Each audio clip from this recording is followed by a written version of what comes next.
बिस्मिल्लाहिर्रहमानिर्रहीम। अस्सलाम वालेकुम। दुआ है और उम्मीद है कि आप सब खैरियत से होंगे। और आप सबसे पहले रिक्वेस्ट है कि जो भी मेरे चैनल पे न्यू न्यू है, जो नए देखने वाले हैं, प्लीज़ मेरे चैनल को सब्सक्राइब करें, शेयर करें फैमिलीज एंड फ्रेंड्स में, लाइक करें और कमेंट करें ताकि हर नए आने वाली रेसिपी आपको टाइम पे फ्री में देखने को मिले। और चलिए जी रेसिपी की तरफ चलते हैं। ये मैंने डाला है 1 कप, डालने लगी हूँ इसमें पानी। और कबाब के लिए मैंने ली है दाल, ली है मैंने 1/2 कप ली है मैंने। दाल को भिगो कर मैंने रखा हुआ था। ये 1/2 कप दाल है। दाल को अच्छी तरह धो के भिगो के मैंने रख दिया था 2 घंटे के लिए। अब ये 2 अदद बड़े आलू लिए, उसके पीसेस किए हैं, ये डाल दिए मैंने। और 1 अदद मैंने चिकन ब्रेस्ट पीस लिया था, ये मैंने इसके अंदर डाल दिया। पानी बहुत ज़्यादा नहीं डाला कि उस तरह फिर उस खुश करना मुश्किल हो जाता है और फिर वो अच्छे से बहुत ज़्यादा वो पेस्ट नरम हो जाती है। तो इसलिए मुझे इसको बहुत ज़्यादा नहीं नरम नहीं करना। इतना पानी इसके लिए बहुत है क्योंकि आलू भी अपना पानी छोड़ते हैं और चिकन भी। चले अब मैं इसमें सिर्फ 1 टीस्पून लेवल्ड इसमें नमक डालूंगी। 1 टीस्पून लेवल्ड इसमें नमक है, ये चला गया। बस इतना डाल के इसको तकरीबन 5 से 6 मिनट प्रेशर कुकर में इसको गला लूंगी। बाकी का प्रोसीजर, बाकी का अगला स्टेप मैं आपको बाद में दिखाती हूँ, तब तक मैं इसको गला। तो ये देखिए ये सब चीज़ें गल चुकी हैं। दाल भी गल गई है, चिकन भी गल गया है और आलू भी गल गए हैं। दाल बिल्कुल नरम हो गई है, ये देखें। अब इसको ठंडा होने का मैं वेट करूंगी और उसके बाद इसको अच्छी तरह से इसको पीस लेंगे। ये इंस्टेंट कबाब हैं जो बहुत जल्दी बन जाते हैं। जैसे पता चले घर में चीज़ें ऑलमोस्ट सभी होती हैं, जैसे ही किसी मेहमान के आने का पता चले तो ये कुकर में फटाफट गलाएं और बनाएं। अब ये मैंने सारी चीज़ों को कुकर में डाल के तो गला लिया है अच्छी तरह, जैसे मैंने आपको दिखाया है। अब मैंने इसमें से आलू सेपरेट कर लिए क्योंकि ये ऑलमोस्ट ये तक फुल डन है। ये ऑलमोस्ट नहीं, यकीनन ये फुल डन है। तो इसको तो मैं कांटे के साथ कर लूँगी और बाकी जो है इसको मैं चॉपर में डाल के तो ग्राइंड कर लेंगी, दाल को और चिकन को। ये आ गया चॉपर। अब इसको मैं ये थोड़ा थोड़ा करके डाल के तो सारा ये पीस के फिर मैं आपको दिखाती हूँ नेक्स्ट स्टेप। और साथ में ये हरी मिर्चें हैं 2 अदद, ये भी मैं ग्राइंड करने लगी हूँ।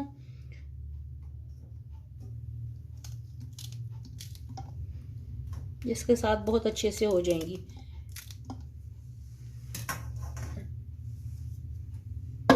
ये देखिए ये सब कुछ पिस चुका है। ये हरी मिर्चें थी इसमें तो इसलिए इसका कलर ऐसा ग्रीन है। और ये दाल और चिकन का मेज़ा पिस चुका है। और नेक्स्ट इंग्रेडिएंट्स पे जाने से पहले मैं आपसे रिक्वेस्ट कर रही हूँ कि प्लीज़ मेरे चैनल को लाइक करें, सब्सक्राइब करें और शेयर करें फैमिली और फ्रेंड्स के साथ। और प्लीज़ वीडियो को एंड तक भी देखिएगा। और अब चलिए अब इंग्रेडिएंट्स बताते हैं, रेसिपी कंप्लीट करते हैं। आलू जो है वो मैंने कांटे के साथ ही अच्छी तरह मैश कर दिए, इनको चॉपर में करने की ज़रूरत नहीं थी। और ये चिकन और दाल का मेज़ा है और ये हरा धनिया है। और साथ में अब इसमें मैं मसाले डालने लगी हूँ। नमक मैंने बॉईल करने के वक्त चिकन में पहले 1 टीस्पून डाला था और अब मैं इसमें डालने लगी हूँ सिर्फ सुर्ख मिर्च पाउडर है 1 टीस्पून लेवल्ड, क्योंकि इसमें मैंने हरी मिर्च भी 3 अदद ग्राइंड की हुई हैं। और कुटी लाल मिर्च है भर के 1 टीस्पून। ज़ीरा है साबुत ज़ीरा 1 टीस्पून।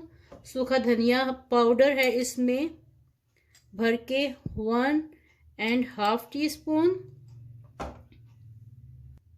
तो सब्ज प्याज था मेरे पास थोड़ा सा पड़ा हुआ, ये तकरीबन 1 टेबलस्पून भर के है। ये ऑप्शनल है, आपके पास है तो डाल लें, इसकी खुशबू बहुत अच्छी आती है इसमें। अगर नहीं ज़रूरत तो मत डालिए। और मैं इस सबको मिक्स करने लगी हूँ। अगर ज़रूरत नमक की ज़रूरत पड़ी तो मैं इसमें चिकन पाउडर डालूंगी। कितना डालूंगी वो मैं आपको बाद में दिखाती हूँ।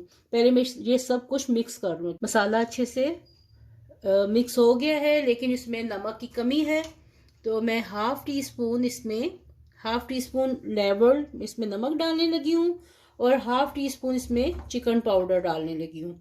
चिकन पाउडर मैं ज़्यादा नहीं डालती क्योंकि इसका स्ट्रॉन्ग फ्लेवर होता है तो वही ज़्यादा महसूस होता है। तो इसमें सिर्फ 1/2 टीस्पून मैंने चिकन पाउडर डाला है और 1/2 टीस्पून में इसमें मैंने नमक डाला है। अब इसको मिक्स करके फिर इसके शेप देती हूँ कबाब की। गरम मसाला मैं डालना भूल गई थी तो इसमें मैं 1/2 टीस्पून गरम मसाला डालने लगी हूँ।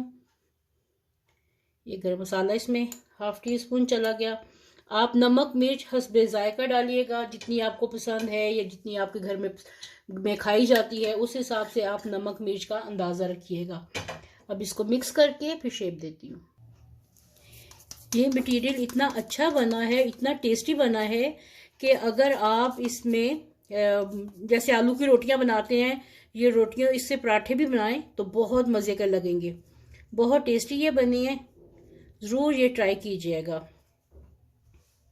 और मैं आपको ये बना के टोटल दिखाती हूँ कि कितने ये टोटल बने हैं। और ये कोशिश करें कि ये आलू है इसमें पड़े हुए तो ये ज़्यादा अरसे तक ना पड़े, क्योंकि इसको बनाना कितना आसान है। कुकर में सब कुछ डाला और मसाले भी आप कुकर में डाल के तो साथ ही पका सकती हैं। कोई लाजिम नहीं है कि इसको बाद में मसाले डालें, आप साथ में ही इसमें मसाले डाल के तो बस बाद में ग्राइंड करके इसको आप पीस लीजिए। ये देखिए, दावत के पॉइंट ऑफ व्यू के हिसाब से ये अगर छोटी सी कोई दावत है 5-6 या 6-7 लोगों के लिए तो ये 14 बने हैं। 14 टोटल, ये 14 बने हैं। अब इसको फ्राई करते हैं और मज़े लेके खाते हैं। अब मैं इसको फ्राई करती हूँ जैसे शामी कबाब को फ्राई करते हैं। अगर आपने ब्रेड क्रम्स लगाना है तो आपकी मर्जी है। तो ये अब मैं शामी कबाब के अंदाज में इसको फ्राई करने लगी हूँ।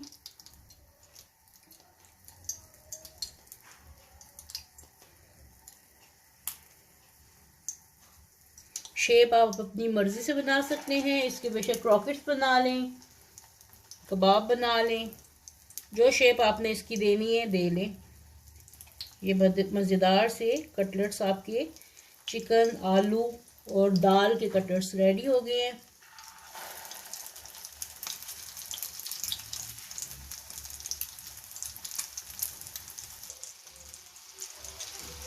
तो ये हैं आज के हमारे गरम गरम और मज़ेदार से कबाब रेडी हो गए हैं। स्पेशल कबाब हैं, प्लीज़ ज़रूर ट्राई कीजिएगा और फीडबैक दीजिएगा कि आपको आज के ये रेसिपी कैसी लगी है। तो मेरे चैनल पे जो भी न्यू है लाइक करें, सब्सक्राइब करें और शेयर करें अपनी फैमिली और फ्रेंड्स के साथ। और साथ में लगे बेल आइकन के बटन को भी क्लिक करें ताकि हर नए आने वाली रेसिपी आपको टाइम पे फ्री में देखने को मिले। वीडियो देखने का बहुत बहुत शुक्रिया। Thank you. अल्लाह हाफिज़।